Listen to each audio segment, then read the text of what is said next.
Face to face, hand to hand, film to film.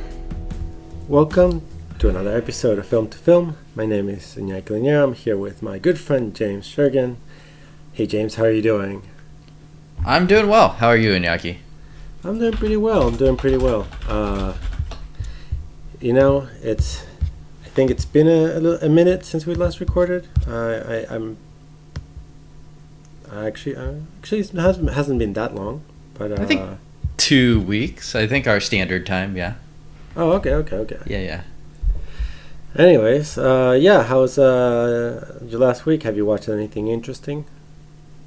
Oh, that's a good question. I watched The Northman, which was pretty good. I wouldn't say I loved it, but it definitely has its moments. And the other day I watched It's Been Quite a Day.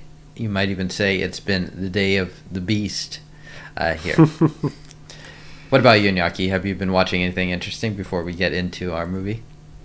No, not really. I watched the Obi-Wan show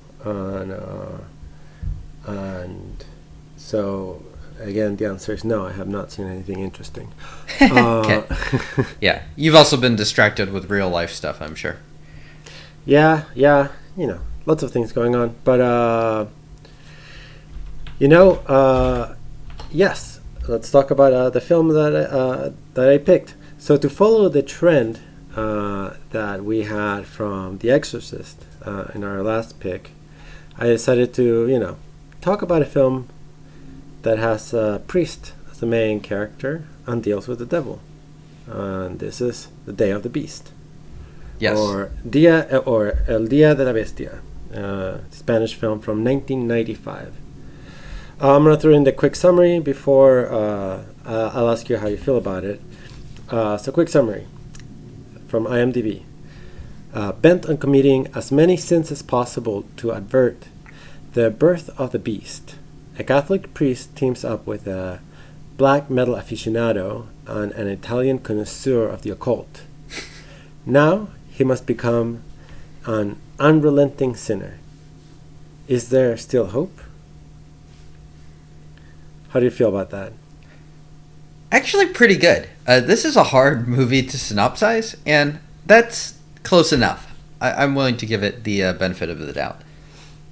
Yeah. I mean, you could have even made it shorter and say, a Catholic priest, or actually, a Catholic priest. Actually, that's good. That's good enough. That's why I didn't type it. So, anyways, yes, this is Day of the Beast by Álex de la Iglesia. So, what are your thoughts about this film? I like this film. This is the second time I've seen it. I saw it about a year ago, I think, where I don't remember exactly how I ran into it.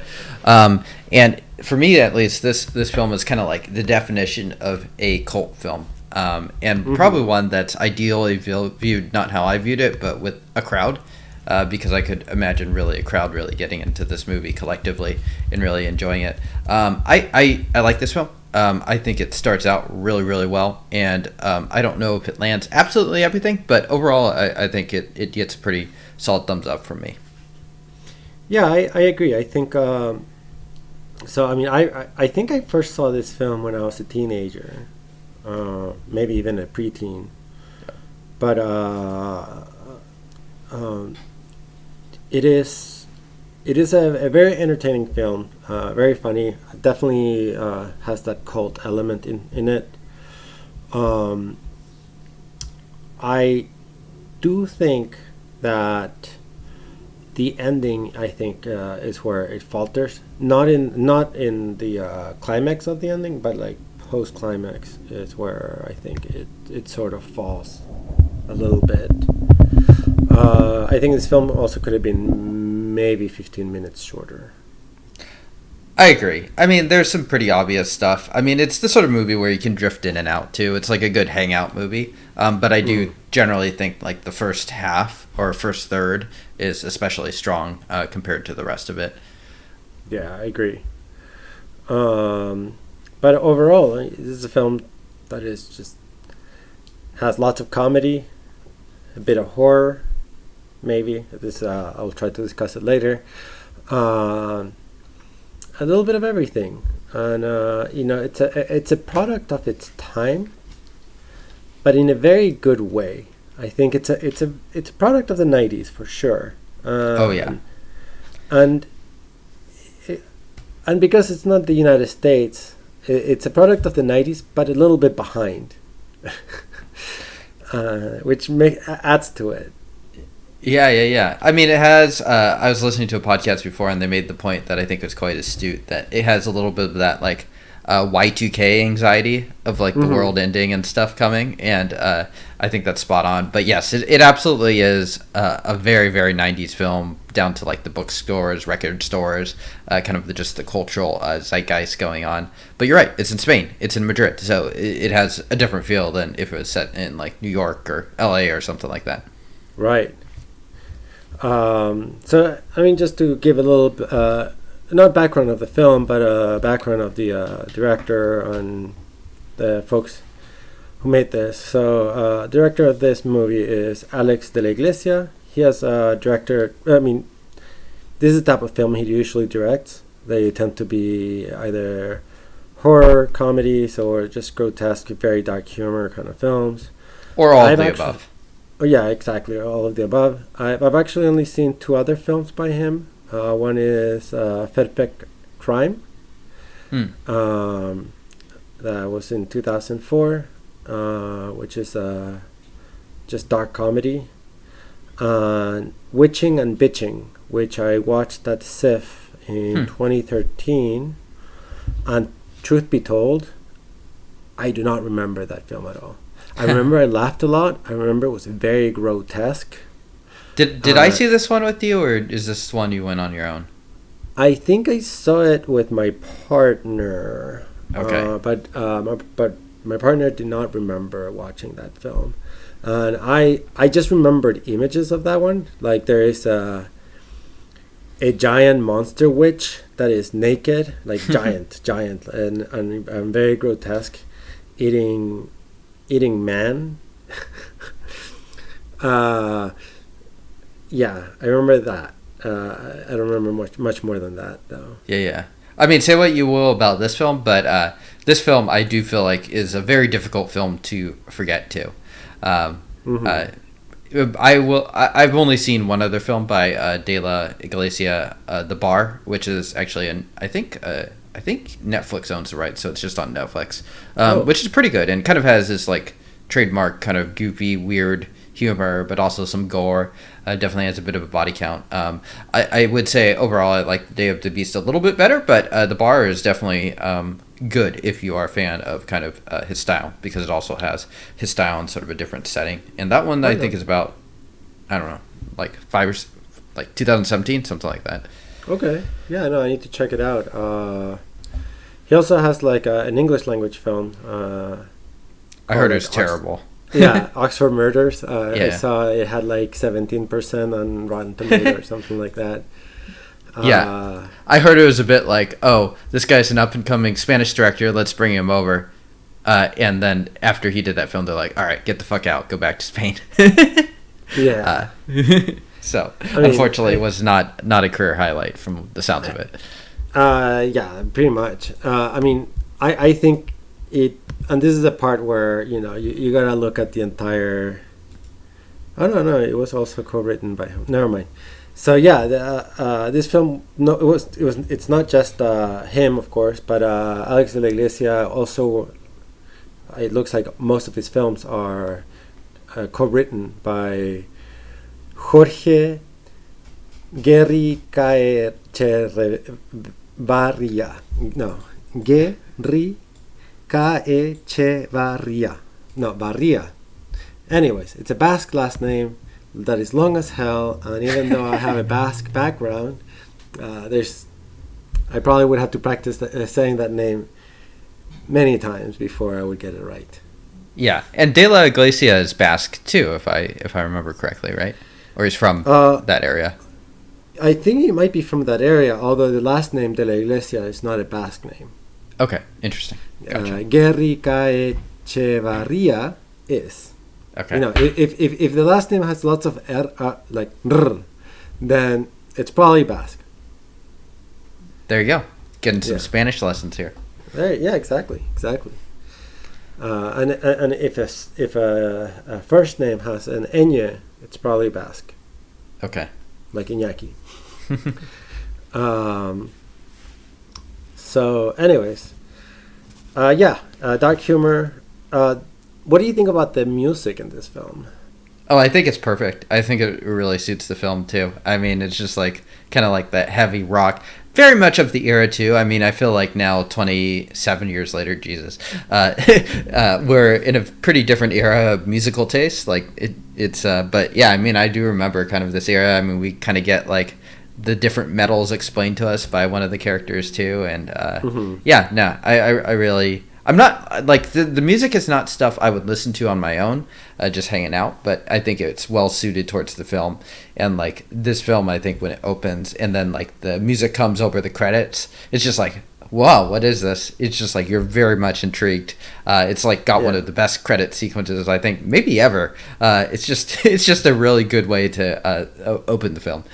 I know. So, I mean, I would say that the use of metal in this film is a million times better than the use of metal by any of Argento's films. Yeah. Not that Argento sets a particularly high bar, but yes, it's definitely much better. Yeah. So, you know, I think to me, one area where this film sort of stands out is the two lead characters are in no way, shape, or form your normal heroes of the film. I mean, they have to save the world, but to do so, I mean, one of them is they're both highly innocent characters, and it's something it's just kind of funny to see. I mean, you have a priest that clearly has never left his church, which I believe is in the Basque Country, and the guy like doesn't know how real life is, and all of a sudden he's like, now I have to sin a whole bunch. And then you have this metalhead who at first, you know, you find him like beating someone up, but then you learn that the guy is kind of a nice guy. He's just a fucking idiot. Yeah. And in both cases, they're actually one of the better people in the film, because the film is just full of hateful people. Yeah, in a way. I mean, like, they're the people that are only open enough to see the truth, but they're also very, very naive in other ways, especially the priest, who has not experienced a ton of life. Yeah, I mean, I don't know. I liked it. I also like that. I mean, if we talk about plot holes and all that stuff, of course, this is riddled with it.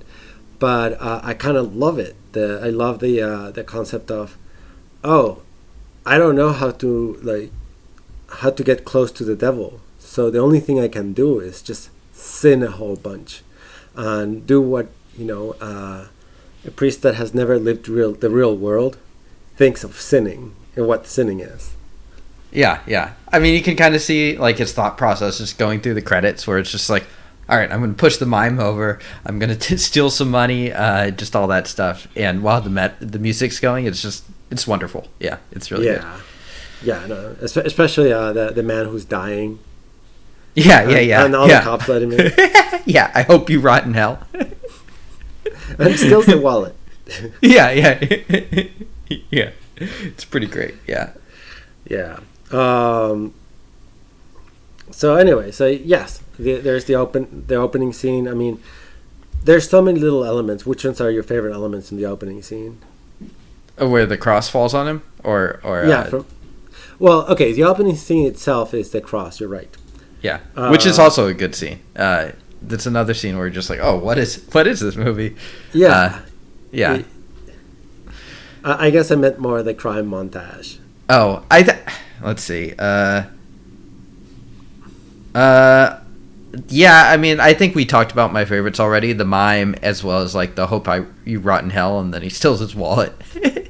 I mean, those both. I mean, the whole credit sequence just cracks me up. I mean, the music going over it too is just like the perfect thing too. And it's like normally you think like when the credits are going and stuff like that, it's kind of like you can tune out.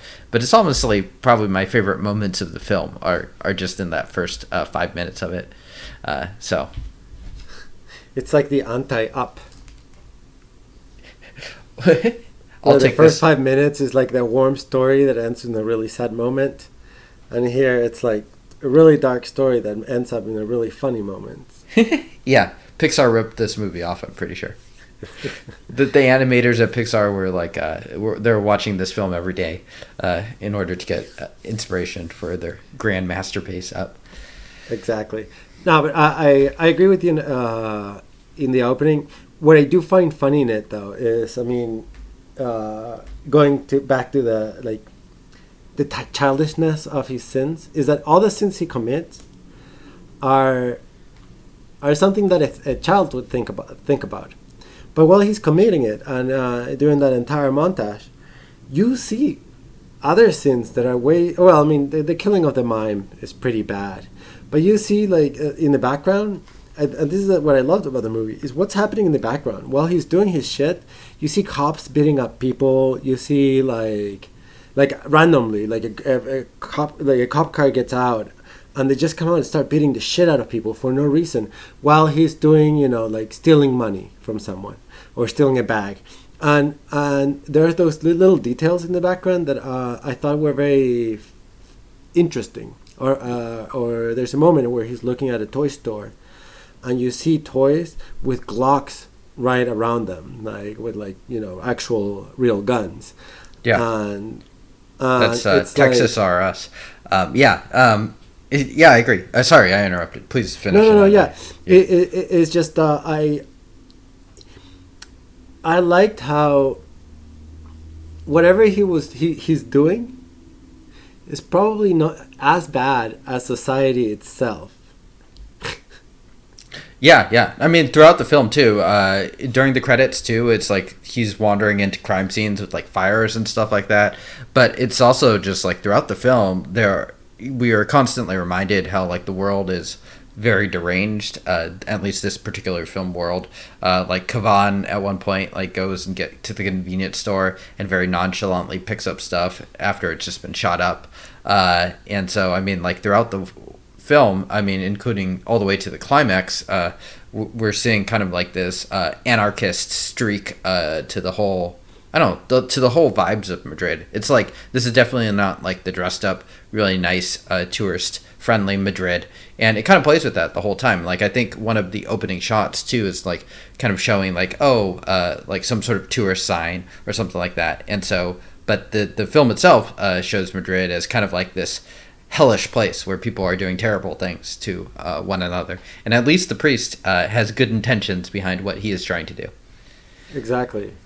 And I mean, this sort of gets repeated. I mean, you have characters who, for example, one of my favorites, Rosario, the mom of Jose Maria, the metalhead, who is supposed to have like a clean establishment.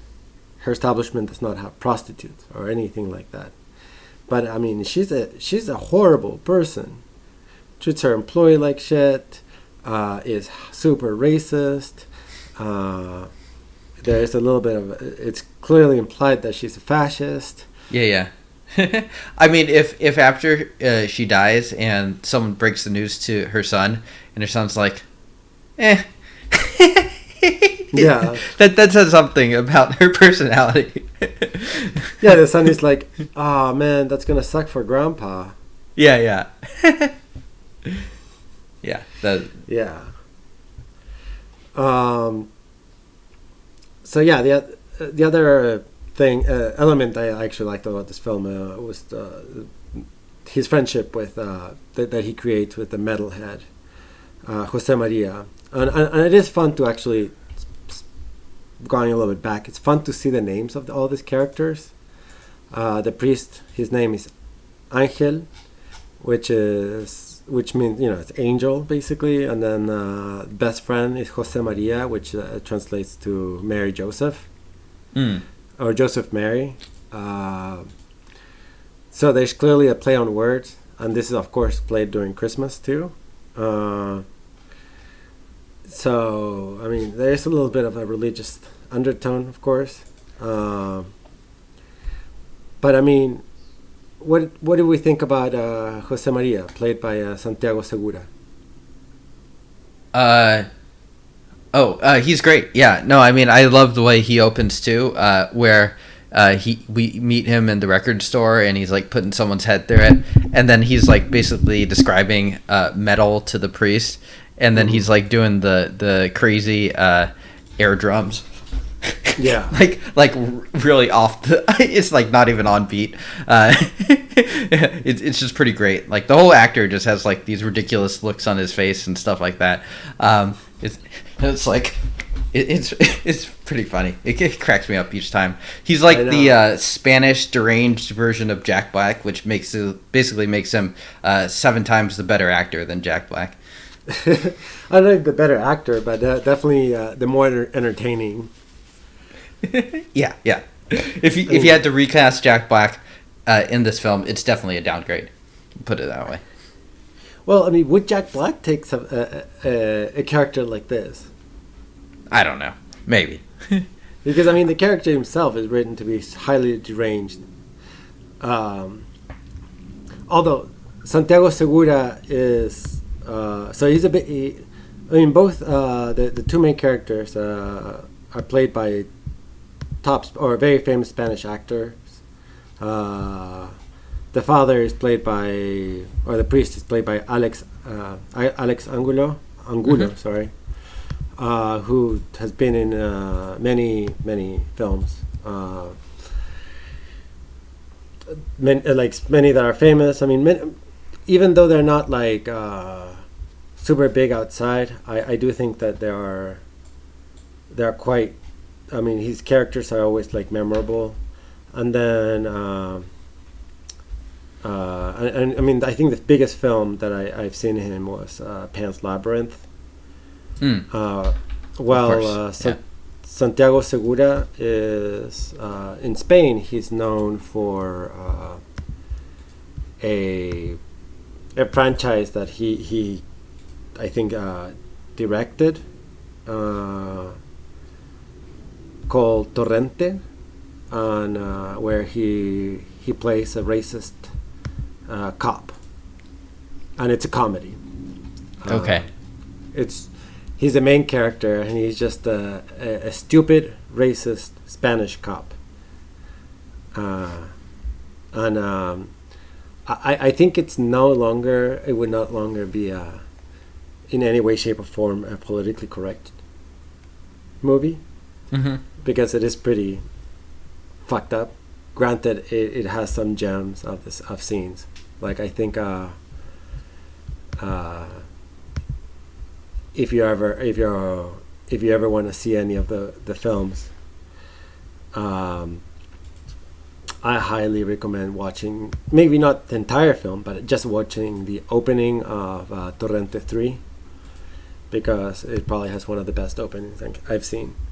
Oh yeah, interesting. Yeah. It's, I mean, special effects is horrible, but I'm saying it's just one of the funnier openings I've seen, where basically he causes everyone to die in an airplane, and he's supposed to be like a James Bond guy, but an idiot and racist, and he causes everyone to die in a plane, and that's the opening. Okay. Yeah.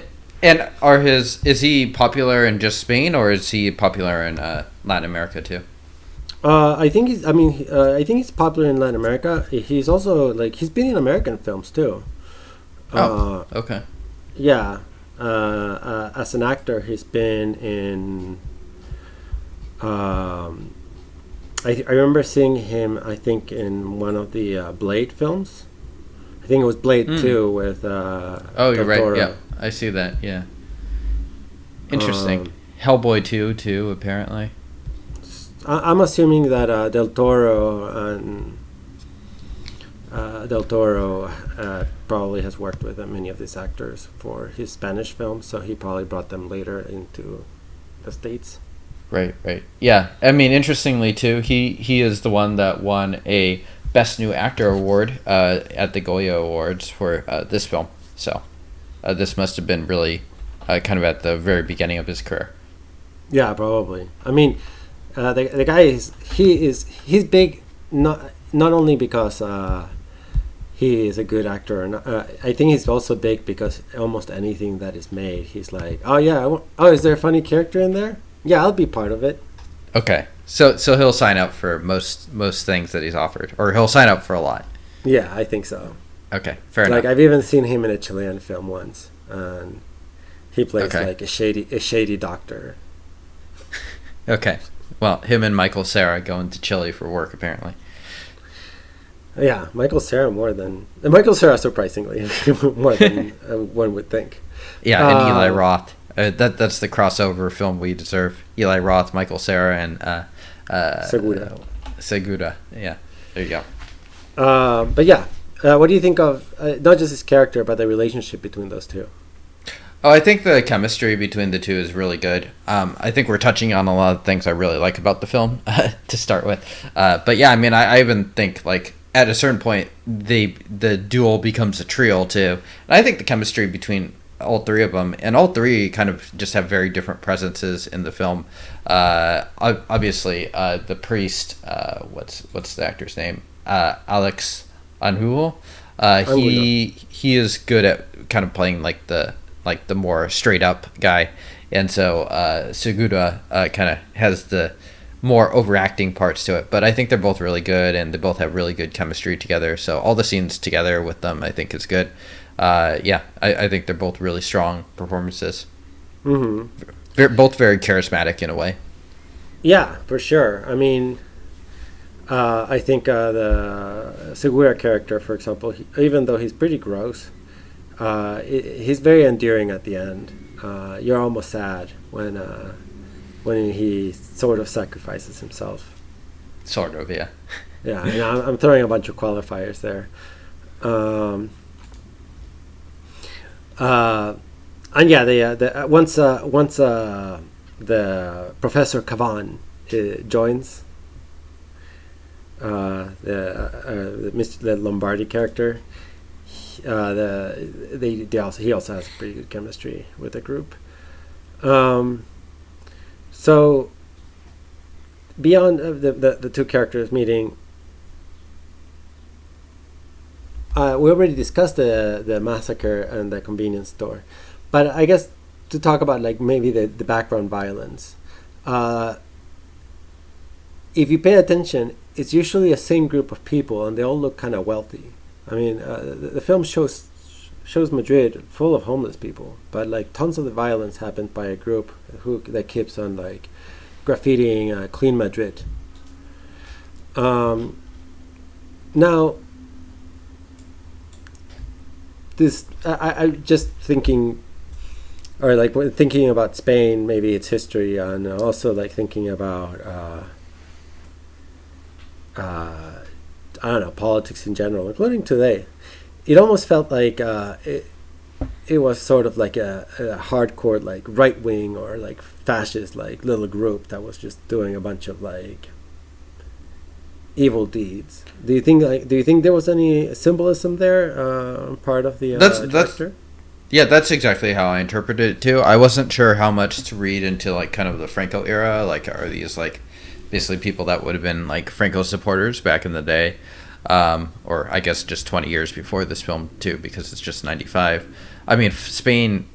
I'm not that fluent in Spanish history, but the impression I've always had is that it's even now still flirts with some like more right wing groups, like pretty right wing, borderline fascist groups. So, my interpretation was that group is kind of representing that like far right flank.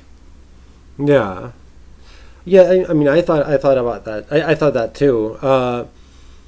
One interpretation I heard in a podcast, and I now forgot the name, so I cannot give it credit.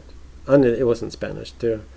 But Okay. it was also in that podcast they were talking about Spain in 95, and they were talking about how that was like before the consolidation of the EU, but more importantly how Spain in that era was actually like not a wealthy country in comparison to its neighbors. So I mean, and they're and during that era, like they're still using pesetas, I think, or whatever the name is, and what is interesting is that or what they were observing, which it's curious, is how like the movie focuses a lot of Gates of Europe, which is the final building, and I guess it's a very important building that was built to sort of commemorate the creation of the EU, to commemorate like Spain being part of this greater thing. And so it would finally leave behind its poor background. So this was an era where you just had a lot of like neoliberalism just flushing in, and by as in like, you know, sort of the consumerism, and it kind of makes sense. Yeah, that Right. maybe that's where there's a little undertone of that. Because I mean, throughout the whole movie, you have, you know, rich people burning homeless people, but you also have like just streets full of like people shopping. It's Christmas. I mean, it's Christmas Eve, where Right. I mean, you're supposed to be with your family at home having dinner on Christmas Eve, and instead it's just like streets packed with just shoppers. Right. I mean, it has some like very kind of like counterculture elements to it. I mean, I can see that pretty clearly in the film too, for sure. So that makes sense to me too. Like sort of anti-consumer, like society is already deranged and broken beyond even the wacky story that we're being told. That makes a lot of sense too. The other thing too that I mean, it's a different city in Spain too, but I'd imagine that like kind of the Barcelona Olympics that were in '92 may have also kind of like played into like putting Spain on the map as sort of like kind of like this place of like, I don't know, cultural capital, as well as just consumerism and stuff like that, bringing different people there. So interesting. Yeah. That makes a lot of sense. Yeah, no, and apparently like those buildings were built by, you know, underpaid immigrants who are not from Spain, to add to that, you know, concept of like, oh, a poor country is taking advantage of an even poorer country to, you know, like, it's just kind of interesting to think about it. Yeah, it's a good thing that kind of stuff never happens today. I know. I mean, there's not going to be a World Cup played in a country In that Qatar. yeah. What, Qatar? You think basically slave labor? No.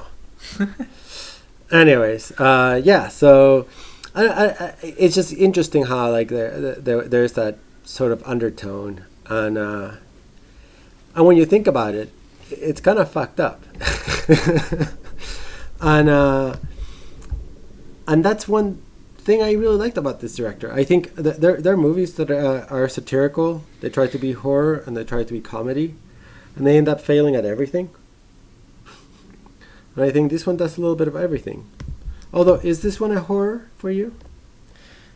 I mean, I give it the benefit of the doubt. I think it's at least horror adjacent. I mean, like, it's hard to have that imagery and not be at least partially horror. Yeah, I think. I mean, in a way, it's sort of like it did. Perhaps it being in Europe reminds me a little bit of the giallo concept of horror, where you do see really horrible things. Again, usually not done by the priest trying to commit sins, but the burning of the homeless dude is pretty horrific. Yeah, I mean, we get some questionable CG at points too, of like a devil. Oh yeah, I mean, we'll get to the final scene, but I think when I first watched this film, I was scared in the final scene, even though it's highly questionable, and I'm not sure if it was CG or good old-fashioned blue screen with just A guy in a mask. oh, and well, it mixed between. I think it was like, what's it called, like putting one image over another in an analog manner, as opposed to using computers. I mean, this movie's from '95. I'm not sure how much the technology was available for Spain to be doing CG as opposed to just doing an analog with a blue screen, and then basically cropping one image of what's it called, stop motion character. Because I think the devil is a stop motion character with the actual actors. I mean, there's a couple of scenes where it feels like there's a mix between stop motion and live action put together. Right. Makes sense. Which looks fake as shit. Yeah. But I also appreciate. Screw it. I'll jump into this final scene because I think instead of going in order. No, fuck it. I'm gonna go in order first. All right. So I just kind of want to go into the next scene first. The scenes before that. The kidnapping of the TV guy. Now, the TV guy is Professor Cavan. He basically says that he can see the occult and call the devil, and the priest believes that man will help him call the devil so he can kill him. Which is hilarious because everyone knows that he's a charlatan, but the priest innocently believes that he is the man who can resolve things, and somehow can just waltz into the man's fucking apartment, his penthouse, and kidnap him. Now, Yep. What do you think about that scene in general, the entire process of it? You mean other than Nathaniel having an aneurysm during it? Because he waltzed in? Yeah. I don't know. I think it's pretty funny. I think it's kind of just interesting to see the three leads. This is like the first scene that they have together. And Professor Cavan does know a little bit more than you would think from a total hack. I mean, like at this point, Professor Cavan gets to play kind of like the audience where it's like, I don't know what the hell you guys are doing, before he has totally bought into the guy's mission. I think it works pretty well. There's a lot of like just hitting of the face, with like physical comedy and slapstick stuff going on in this film. Stuff that I don't know if it's aged perfectly, but it's aged all right. It's still kind of funny. Yeah, no, I personally love the slapstick in it, but I also enjoyed the quips between them. For example, when Segura, when he's telling them how to do the pentagram, and Segura like starts carving it on the floor, and he's like, "What are you doing? Why are you carving? Why are you destroying my floor? You only had to draw it." And he was just like, "Well, your book says that you have to carve it." And he's like, "Well, that was bullshit." And he's like, "Well, your fucking fault for, like lying to people," as he continues carving his floor. I just love it. I do like those back and forth. Yeah. And then like the virgin's blood and stuff. I mean, it's a pretty good scene, I would say. I think it's one of the highlights. And also there's some high tension there, especially when the priest gets to Mina, the woman who works at Rosario's B&B, and I mean, do you think he was gonna kill her, or how do you think that was gonna go down? Oh, I figured he was gonna drug her, but I was surprised when they killed the heavy metal guy's mother, for sure. Well, I mean, if he didn't, she would have killed him. Yes, this is very true. I mean, the woman was ready. I do like how her character is usually shown like cutting rabbits' heads off beforehand. Yeah. So they do the thing where they make her pretty dislikable, so when she does die, you're like, okay, that's fine. What's funny is I actually really liked her. I mean, I liked her as in like a villain, He was a very Yeah. likable villain. I mean, she's funny, for sure. Yeah. I watched this with my partner, and she thought like that Rosario reminded her of Sigourney Weaver.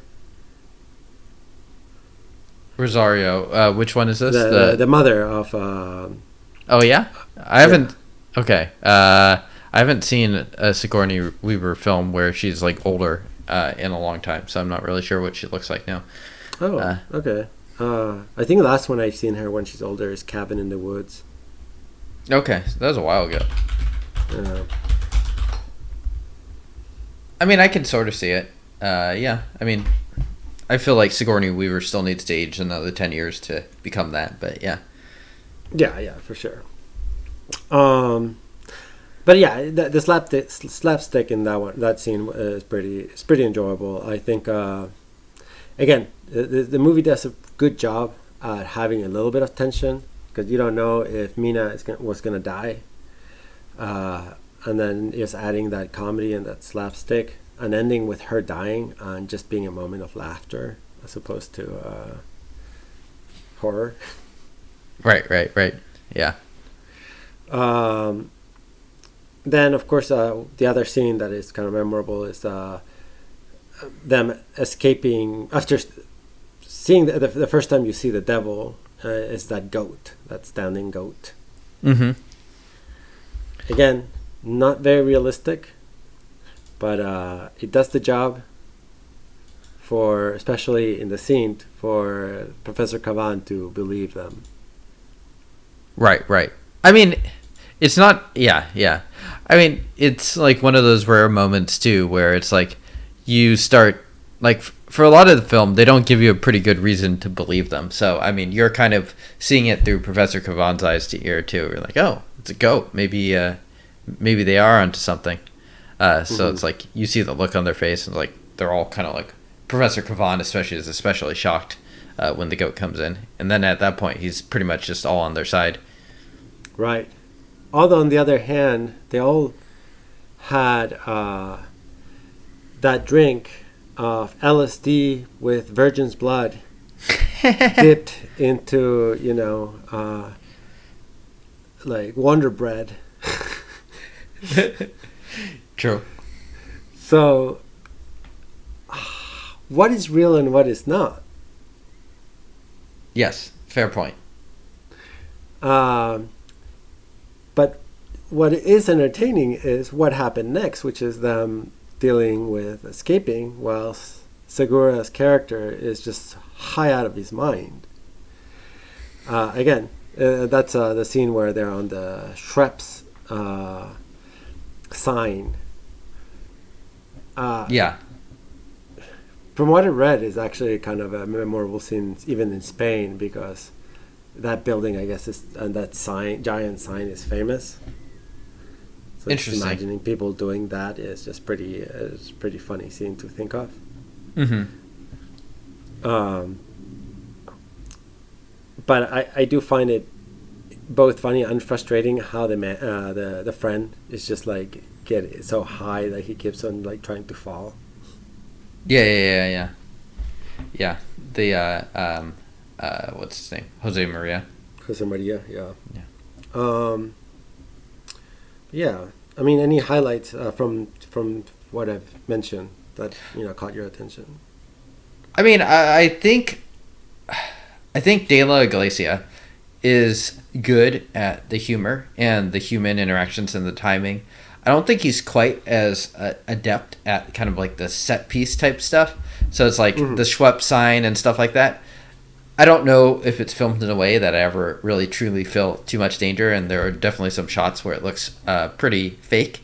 So in that sense, he's almost like an opposite, sort of kind of the polar opposite of someone like Argento, who's like very technical in his knowledge, but pretty bad with actors at some points in his career. Yeah, it's like the shots of the Schweppes sign. It's kind of endearing, but I don't know that it works totally as like a suspense piece for me, at least. But no, yeah, it's good. It's a good point. I mean, it looks fake as hell. So yeah. I'll give you that. But it's still I mean, if we're just speaking out of the film, the technical aspect of it, I think there is a tension there, with especially with a high character, and I think like, I mean, we were in undergrad at once, and we've been around like people who are obnoxiously high. True. To a point where it's just like, just shut the fuck up, like stop doing whatever you're doing because it's not good, and there's that tension, and I think the character tension is palpable. So perhaps if this movie had it been made in Hong Kong where people would have really been on those signs in the 90s, or been made by Argento in a way that it looks more realistic, or today with straight up good CGI, so it also looks like they're actually on that sign and not fake as hell. You're right. Probably the stakes would have been more realistic. With that said, I do think that the human tension there is pretty palpable. But yes, I think perhaps with the angles and the tension is not fully conveyed. Fair point. I mean, it's also the fact that matters. I did see this film last year too, so I kind of knew how the scene resolved. So I had it pretty fresh in my memory that what happened. So that is also a good way to kind of resolve tension for someone too. So yeah, I did not remember what happened. Okay. To be honest, what I remembered, the beginning of the film, the final climax, and the scene where the goat appears, but I did not remember anything else. So like, even them escaping, which is right after the scene of the goat, was sort of new. Right. Yeah. The other memorable scene I got to me was the running on the crowded street with tons of people and guns blazing. Yeah. And then there's the metal concert. Right. So there's a crowded scene, metal concert, and those two. Do you want to talk about either of those two scenes? Whatever you want. Yeah. I mean, the metal concert's kind of fun, just because it's like we're going back to that metal setting and stuff, and then it's just kind of fun to watch Jose Maria go batshit and start shooting the gun everywhere.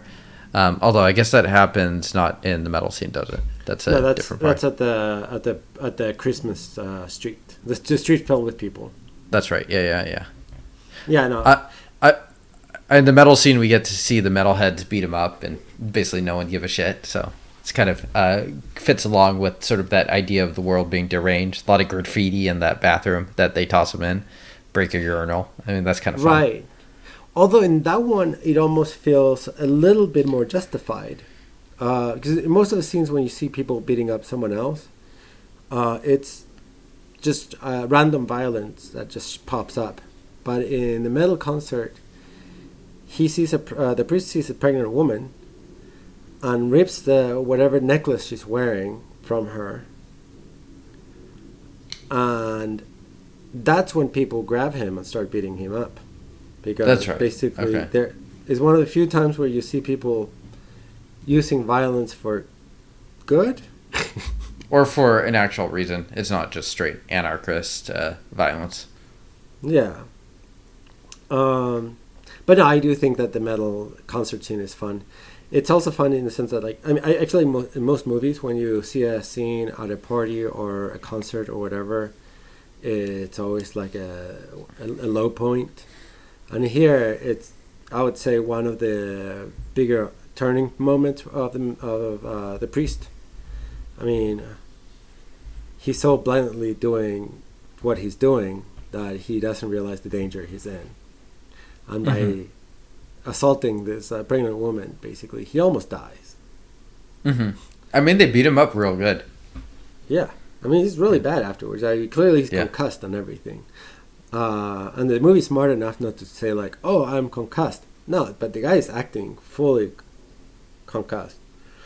And also, that's a moment where he's kind of losing his faith. Yeah, yeah, right.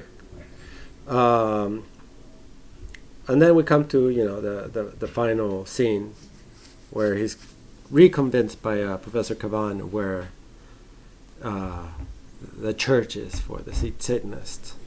Mm-hmm. Right, right. And this is where my opinion is where this movie gets a little bit scary, if you were a kid watching it, but it's just highly violent, and it's the Satanists just shooting at people randomly, or not the Satanists, sorry, those Fascists. witch folks, those fascists shooting at people, and the devil being around them. And I think this is both a good and a bad scene for me. So first, I want to hear from you. What were your thoughts about the final scene from the moment they get to the church? The church or the building? That building with. Yeah, I don't know if I love the ending. I don't know if I love the last third of the film, to be honest, in general. Yeah, I just, to me it's just like, I don't know, watching them go all Da Vinci Code and try to solve the logic and stuff like that. It's not really my jam. I don't know if it works that well in that sense. Like, even just like the solving of the puzzle, I wouldn't say this is like one of those films that had me highly intrigued how they're actually going to connect with the devil or anything like that. So the build up to it, I think, is not necessarily the best for me either. But yeah, the confrontation at the end, to me, it's okay. I mean, like, I guess it is what it is. It makes sense to me that kind of you have these far right fascists as sort of like the final bad guys to some extent, but also the devil. But it's kind of just like stuff happening to me. And I don't know that like it all adds up in a totally satisfying way for me. And the way they do kind of like the rooftop scenes with devil and stuff like that, I don't know, it's pretty fake looking for me too. So it's I mean, I like this film overall, but I would say that like the last part of it is not necessarily my favorite part of it. I agree. I agree. I mostly agree with you. There are certain elements in the final scene where, first in the part of the mystery, I don't view it so much as a Da Vinci Code as more of a, oh fuck, we need to finish this because like we haven't really figured out how he's gonna resolve this. So having the occult guy coming up with a solution makes sense to me, and I think it's presented in a fun way, in a fun enough way as being him showing them that stuff while they're driving and almost dying in a car crash. So I mean, it still continues the nonsensical things that are happening, the good things that are happening that are there, especially the driving. I mean, that's where they almost get into a car crash because they're looking at the stuff. With the actual final showdown with the fascist, I think it could have been better explained, and that could have worked better. When it comes to the special effects, I mean, this is where this film gets dated, right? And if you focus too much on it, then of course it can get ruined. But I mean, as someone who loves the 1989 Batman, I don't know when was the last time you've seen this. The ending, the effects on that film are actually quite similar to this one. I'm not talking about the devil part, but I'm talking about the background. They're in a highly tall building. The background, if you pay attention, is fully drawn. And not just drawn, but it's like very stylistically drawn as opposed to a realistic background. And here you have this like weird illumination, like illuminated background too, because it doesn't look like a realistic background. Like I think they could have done it if they wanted on purpose on a set with just a really good painting, or just leave it black. But here you have this weird ass illumination, and I mean, so if it took you out of the movie, that makes sense. But if it didn't, then the stakes are kind of interesting. And also the other part that I find that not only are interesting, but that's the moment where you do have the devil. The design of the devil itself is actually quite weird, because when you first see the goat, it looks like a goat standing up and has a dog face. But here it's sort of I don't know. For a younger person, it can look scary, and it actually kills one of the main characters. It kills Jose Maria. So, granted, it kills Jose Maria while he's laughing. I don't know. It's one of those moments where it can be scary if you allow yourself to, if you get into that world of disbelief. But I can see the other way as well. My issue with the ending, though, is that it was also confusing. And I'm not sure. For example, I don't know about you. The fascists are there and the devil shows up. Is the devil with the fascist? Are the fascists Satanists?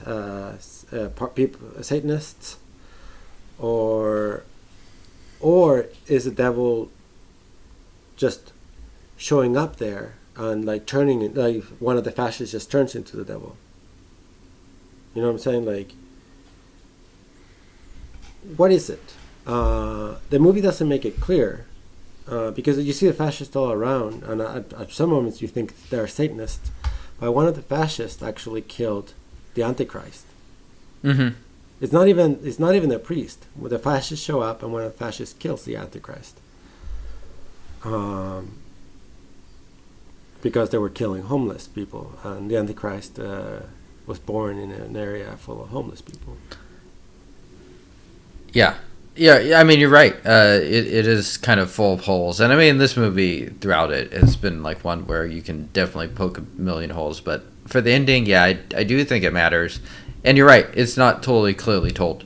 So those are good flaws, I think, to point out. I agree with just about everything you said there. Mm-hmm. Yeah, and I mean, it could have been neater. And I think, I don't know if they run out of time, but I think, yeah, so I agree with you.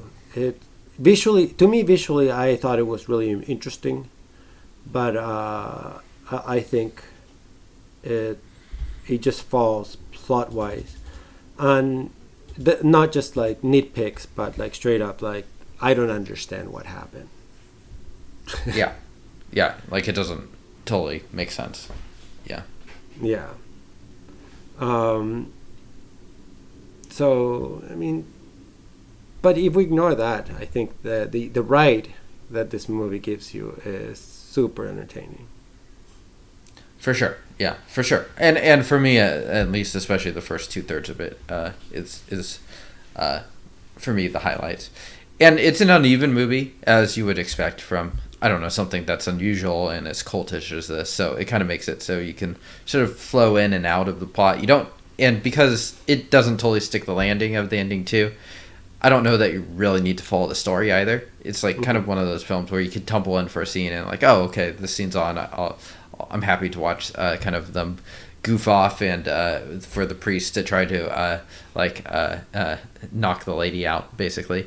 And he ends up killing the older lady. Stuff like that. It's like you can stumble into the film halfway through and still have a good time. Yeah, I agree. I think what this film does best is the characters. Yes. It's characters, and it's very unique and slightly deranged sense of humor. Yeah.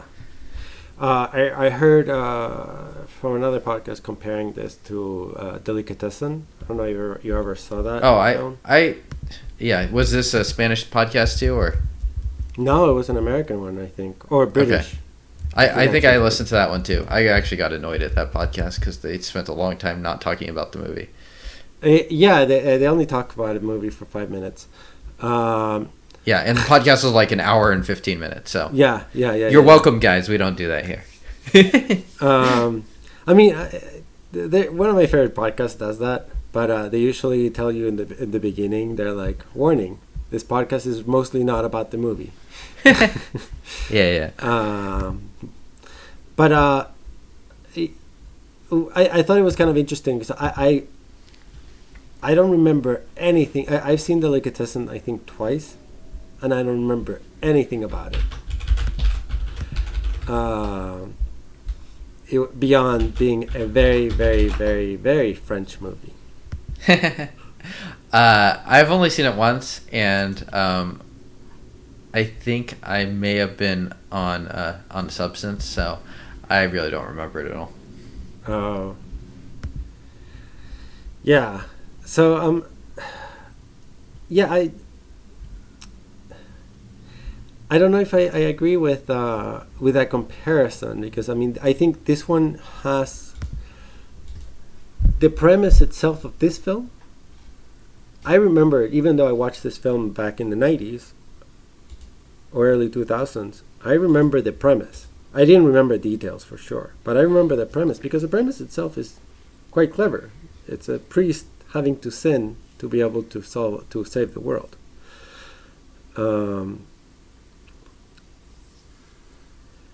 So I don't know. It's I don't know if I agree with that comparison. I also think that I guess the way that violence is shown in this film is very raw. And from what I remember in Delicatessen, the violence was more stylized. It was more at the forefront, while here actually most of the violence is in the background, but it's very clear. I mean, the violence almost reminded me of Giallo in the sense that, or even the Poliziotteschi's, that it was just very clear, very graphic, but very background. In this movie? Yeah. Interesting. Yeah. Right. Yeah. I mean, I haven't seen Delicatessen in a long time, or I'm not even sure if I have seen it, so I guess I'm probably not the best person to make any comparisons there. But this film is definitely kind of one of a kind, and there's like certain moments of this film that you're just never going to forget.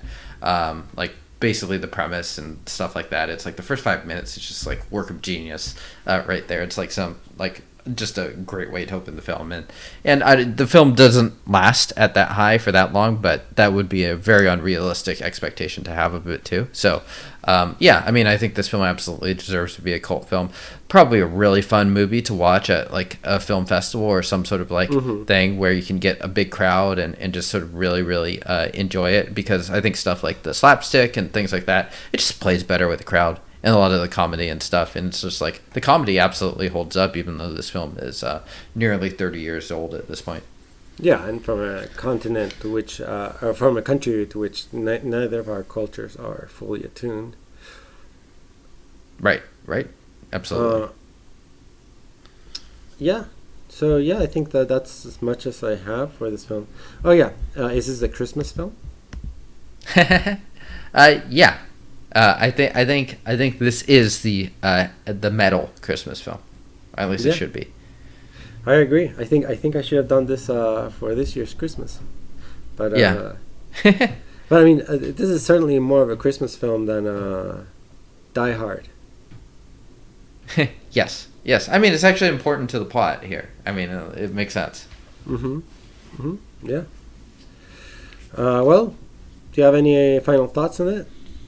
No, I think we covered just about everything I wanted to say. I mean, I guess one last thing I'll state too is I don't think De La Iglesia is Argento in terms of set piece and stuff, but I will say visually he does have a strong sense, and there are some good shots throughout this film. It's not a very bland looking film. A lot of the films in the 90s look very bland. I like how a lot of this film is shot at night, and I think some of the shots are done with pretty good style to it. So I will say that overall I did like how this film was shot. So wanted to just add my cinematography technical stuff at the end. Yeah, no, I mean, cinematography wise, it's not boring. It's not standard. There are lots of little elements. I mean, the other thing I guess I'll add is it is nice that you get to see the inside of many locations, like your convenience store, your just like regular places that someone would do that you don't really get to see in films set in Europe. Yeah, it's almost the very untouristy parts of it. It's kind of like I don't know, the New York Ripper side of Madrid. It's like not the parts that you're going to see in any sort of Chamber of Commerce pamphlet that you're going to get. Yeah, exactly. All right. Well, who won? Probably just got. Oh man, as tempting as it is to give it to any of the actors, I feel like you got to give it to Álex de la Iglesia. Okay, I'm actually gonna. So since I am split between Álex de la Iglesia and the main character, because he just played it so straight, so damn straight, that I'm gonna give it to the main guy. I'll give it to Álex Angulo. Okay, there you go. Yeah. I mean, he's really good. He really is really good in the film. Like, without a strong performance there, the film totally flops. Yeah, I mean, the man played a ridiculous character 100% straight, which allowed for the chemistry to be so good with Segura as playing the most bonkers character you have. Yep, I can see your air drumming. Yeah. The podcast listeners can definitely hear the air drumming I'm doing right now. Exactly. All right, and what's your souvenir? I'm going to take some of that Wonder Bread dipped in acid with a virgin's blood. That looks so gross. You're welcome. I will take the cane he was using to beat up Lombardi. Okay. Yeah. I mean, Lombardi's apartment was filled with like little knickknacks that were really interesting. Yeah, it's some good set design. I mean, this is a well-made film, just overall, I would say. Yeah. Yeah. Would you have the rabbit that they kept on talking about to eat for dinner? I'll eat anything, so yes, I would. Huh. I would be interested, but rabbit, my experience is that it's not a very good meat. It's very bony. That's my experience with it. Yeah. All right. Rating? I'm gonna go 7.5. Not perfect film by any means, but definitely a very fun one. Yeah, I give it a solid 7.5 as well. Okay. Again, we didn't talk too much about this in comparison to any of our other podcasts lengthwise, but I do think, and I highly recommend this movie. 7.5 for sure. Yeah, for sure. Definitely a strong recommendation from me too. All right. Well, thank you so much, everyone, for listening, and thanks, James, for enjoying this lovely, lovely film. If or when or whatever, if you basically you want to talk to us about what films we should look into, or whatever, you can tweet us at ZA Film to Film. That would be ZA Film number 2 film. And you can also email us at zafilm2film@gmail.com. And then I believe our YouTube page is also that, where you can comment and like the video. Or actually, it's a sound, right?